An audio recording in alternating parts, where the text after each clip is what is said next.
E dá-lhe confusão com o Twitter, ou X, eu não preciso me acostumar, né, que agora é X, não é mais Twitter. Porque o ministro do Supremo, Alexandre de Moraes, ele fixou um prazo de 5 dias para que a empresa indique formalmente os representantes da plataforma X no Brasil. Vamos entender direitinho essa história. Na sexta-feira à noite, o X informou que ela seria representada pela advogada Raquel de Oliveira Villanova Conceição. Essa informação, inclusive, confirmei na noite de... ali no iniciozinho da noite de sexta-feira, conversando com alguns advogados e com algumas pessoas dentro do Supremo, porque essa petição aqui, esse processo, ele tramita em segredo de justiça. Só que o Alexandre de Moraes não ficou nada satisfeito. Falou, peraí, preciso de mais informações, eu preciso que isso seja formalizado. E ele determinou que o X também apresente as procurações da Twitter International Company e da TI Brasil Holdings, né, a advogada, bem como a comprovação da regularidade da indicação da nova representante na Junta Comercial do Estado de São Paulo. E aí, se isso não fosse suficiente, meus amigos e minhas amigas, o ministro ainda determinou a apresentação de dados da Receita Federal, do Banco Central, da Polícia Federal e da Anatel no prazo de 48 horas. A decisão também estipula que a Secretaria Judiciária do Tribunal contabilize o valor das multas devidas por descumprimento de decisão judicial. Isso tudo para tentar liberar o X, né? É por isso que o nome do programa é: será que vai liberar o X? Não sei, porque o que se apresenta é que isso virou um jogo de gato e rato. O X cumpre alguma determinação e o Alexandre de Moraes impõe outras exigências. Além disso, o ministro também autorizou a Polícia Federal a traçar um plano, né, a começar a identificar todas as pessoas que utilizaram o X no Brasil. Inclusive pessoas da imprensa que burlaram aquela regrinha de uso de VPN, alegando, não, eu estou fora do país, eu consigo utilizar. Como aqui a gente não utilizou, então pelo menos aqui nessa parte estamos tranquilos, mas o que teve de coleguinha que utilizou aí não está escrito. Então, aproveitando essa deixa, eu sei que eu tenho uma pessoa que está ávida para falar um pouco sobre isso, eu quero chamar pelo menos 2 dos meus amigos da nossa, mais do que clássica, da nossa já costumeira, aquele momento da melhor resenha do jornalismo brasileiro, a nossa reunião de pauta. Matheus, solta a vinheta, por gentileza.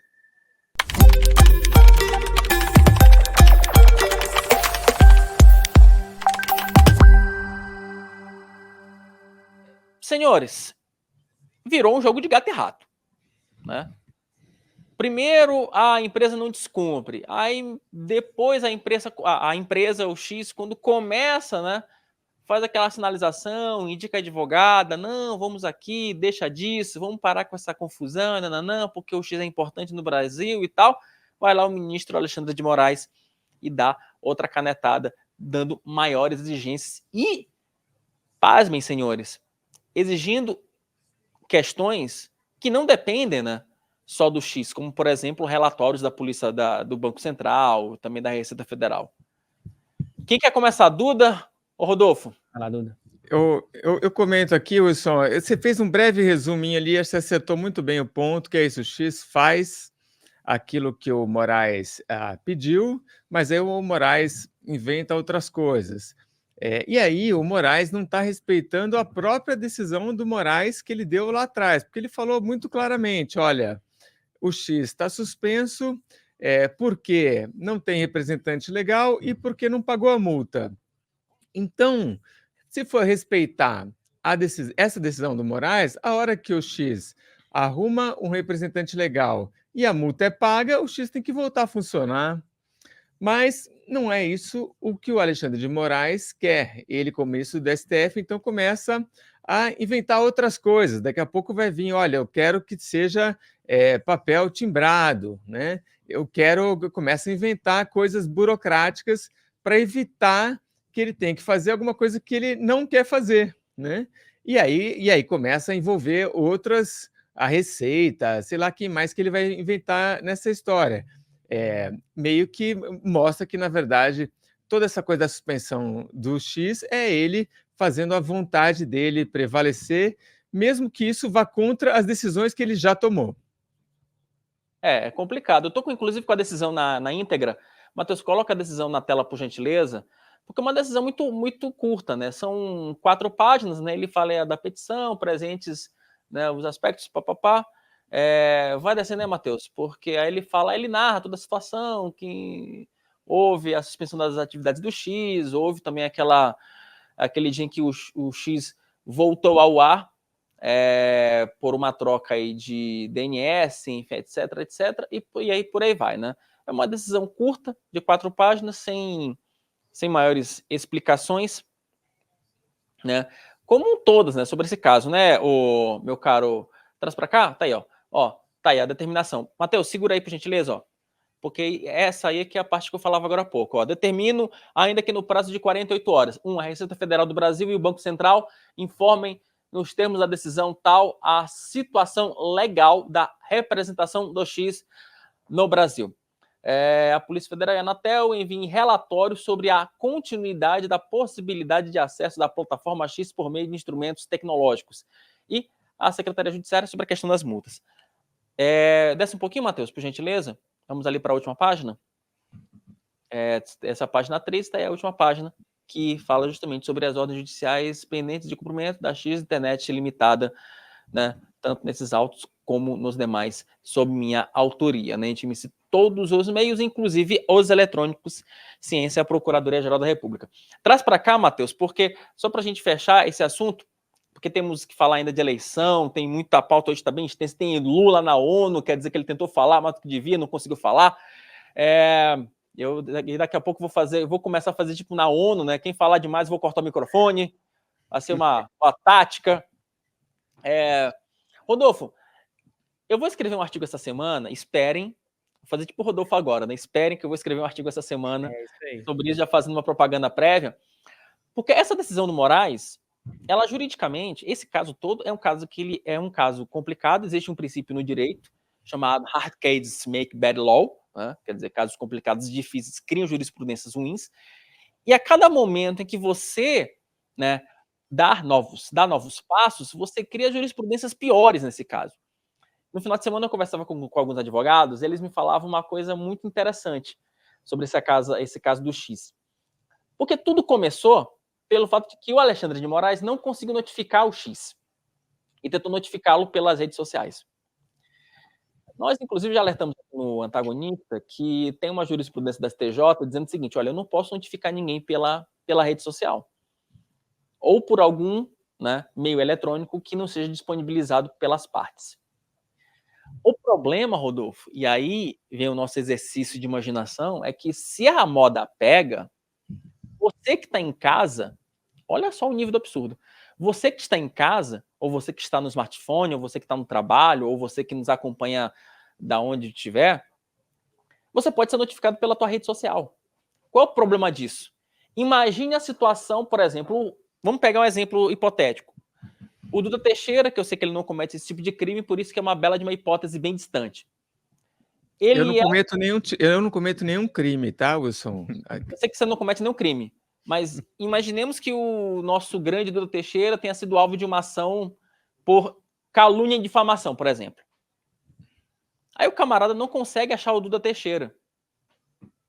Aí vai notificá-lo pelas redes sociais. Mas aí o Duda, ele não aciona a rede social dele. E aí, opa, o cara tá lá, tá notificado, não viu a notificação, não vê a notificação, dane-se, vou jogar a revelia. Já tem juiz que já tá pensando nisso, entendeu? Então, assim, é algo complicadíssimo, é algo muito complicado essa decisão do Alexandre de Moraes. Exato, porque ele coloca 20 milhões de brasileiros que tinham lá ou têm ainda conta no X, sob essa possibilidade de sofrerem uma intimação judicial, quando essas pessoas não estão no inquérito das fake news, né? Então é um pouco meio que fazer uma coisa que não faz o menor sentido. Ele tomar esse tipo de decisão dentro de um inquérito sobre alguma justificativa, isso faz sentido, mas colocar 20 milhões de brasileiros nessa possibilidade, sem que essas pessoas tenham cometido crime algum, porque a liberdade de expressão não é crime no Brasil, isso aí só mostra o autoritarismo dele. Meu caro Rodolfo Borges, para a gente fechar. Rapidinho. Wilson, você falou assim a expressão, se a moda pega. O problema é que a moda pegou desde 2019, né? O que a gente está falando aqui é de um processo que já está sendo, já tem anos, né?